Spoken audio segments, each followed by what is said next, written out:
The number one self-defense move is still the good old-fashioned bare knuckle punch. Why reinvent the wheel? It works. If you need to throw a shot in self-defense, then it needs to be fast and devastating. Today I'm going to teach you how to throw a bare knuckle punch and how not to break your hand while doing so. I know because I'm a bare knuckle fighter signed to the BKFC.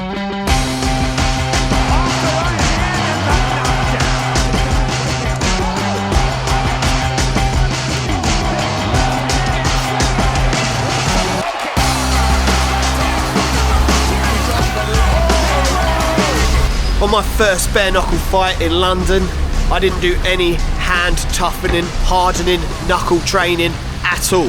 I just trained boxing.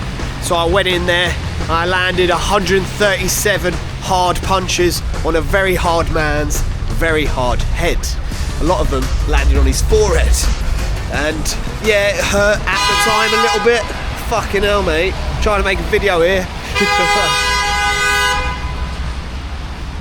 Vancouverites. Yeah, it hurt a bit, and it hurt for actually about a month afterwards, but I didn't break anything. That's because I was using correct technique, and I'm going to teach you that technique right now.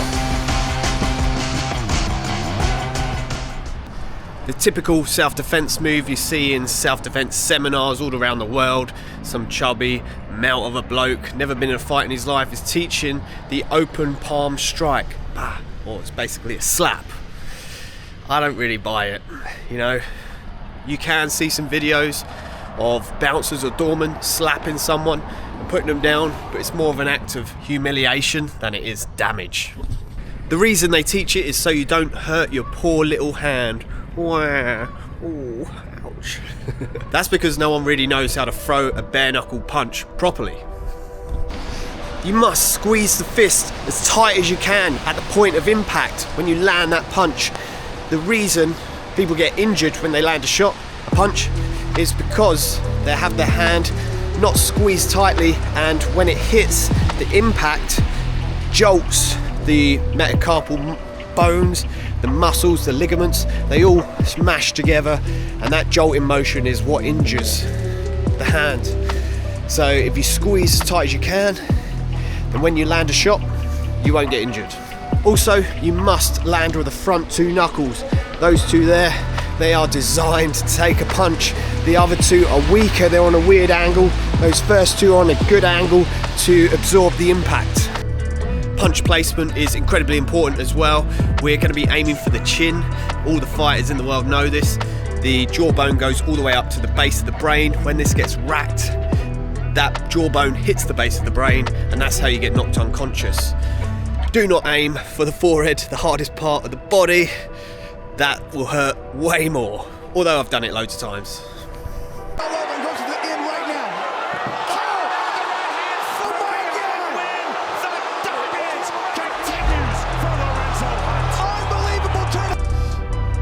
When you get in a boxing gym, you train boxing, you tend to parry and block with your hand open like this, and some people can get in the habit of not fully clenching their fist when they land the punch, and that's not what we want to do. You always have to squeeze your fist as hard as you can, so there's no give, there's no movement in anything inside that hand, and when you hit on the point of impact, there's way less likely going to be any damage caused.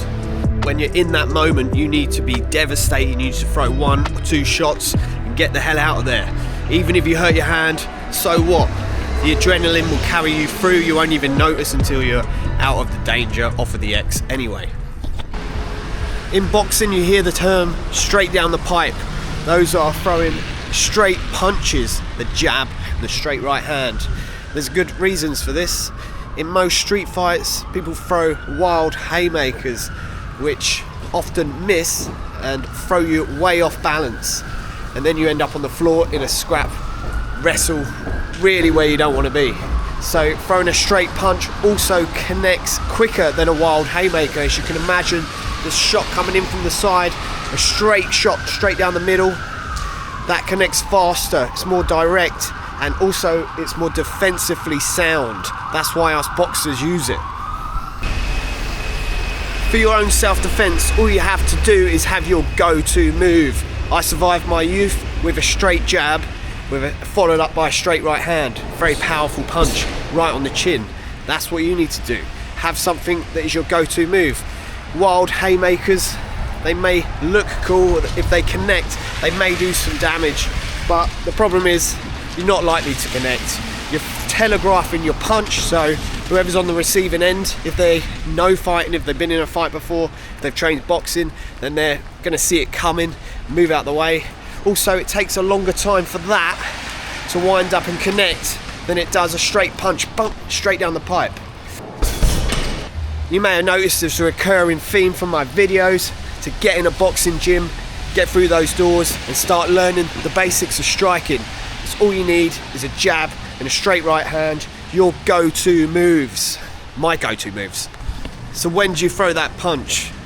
When anyone steps into that no-go zone, the 1 meter circumference, and they got that look in their eye. They can shove it up their ass, okay? That whole thing was created by some wimp somewhere about the other guy has to throw the first punch. Okay, the first thing you do, and remember this, if your dads weren't smart enough to tell you, if you learned how to fight from your moms or from your wimpy teachers in your liberal school districts, you don't let somebody get within arm's reach of you when they got that look in their eye. You keep them back, and if they break the distance, you always hit them first. Anyone that knows fighting knows that when the fight is on, when all the signs are there, you don't wait to get hit by the first punch. You have to preemptively strike. We all know that. Yeah, it can be treacherous legal ground, but it's all about survival. So if you're a smaller stature man or female and you don't think you're going to create enough power or torque in your punch to do enough damage in that initial moment, then I have another tactic for you. Still the same mechanism, except that front hand, when you throw that jab, your fingers are open and you're jousting it into the eye. Yes, you may injure your fingers, but you will stop that attacker dead. Nothing can come at you if they can't see. You can see this in MMA and bare knuckle because we don't wear gloves. Eye pokes stop a fight all the time. Obviously they're illegal, but if you use them in a self-defense scenario, then they are incredibly effective. That's why I warned him a second before that. Always having those hands open. Right, I can hardly open my eye. Fucking double poke, both eyeballs.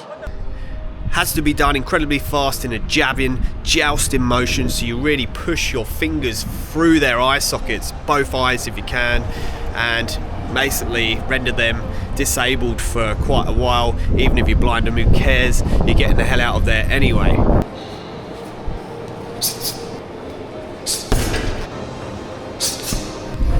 Once you land that jab to the eyes, you can still follow up with the right hand. That's your power punch anyway, and you might drop them. But the important shot, the one that you want to get without them expecting, is that jousting jab straight into the eye sockets.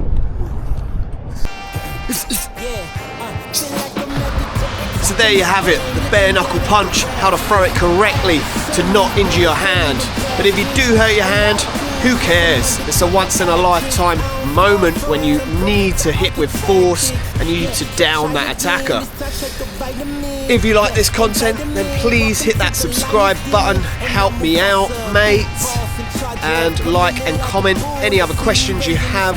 What would you like me to do a video on next? Cheers, I'll see you on the next one. I'm just making a statement. Damn, baby, why your mans keep hating? You asking about the cake?